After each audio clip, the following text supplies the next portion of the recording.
भारत मौसम विज्ञान विभाग ने अगले कुछ दिनों तक दिल्ली एनसीआर क्षेत्र में हल्की से बहुत हल्की बारिश जारी रहने का अनुमान जताया है।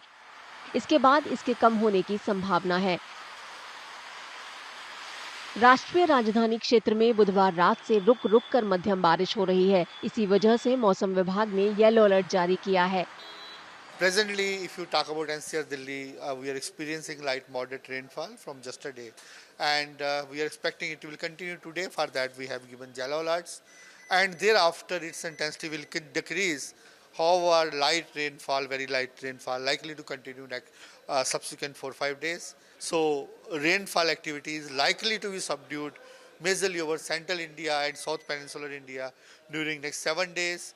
And majorly rainfall activity will confine over northeastern state where very heavy rainfall activity likely to continue 6-7 days. क्षेत्रीय मौसम केंद्र के मुताबिक दिल्ली एनसीआर क्षेत्र में बारिश का दौर 3 अगस्त तक जारी रहने का अनुमान है। दिल्ली में जुलाई में हुई मासिक बारिश इस महीने के औसत से ज्यादा हो गई है। मौसम विभाग के मुताबिक मंगलवार तक शहर में 220.2 मिलीमीटर बारिश दर्ज की गई, जो सामान्य 209.7 मिलीमीटर बारिश से ज्यादा है।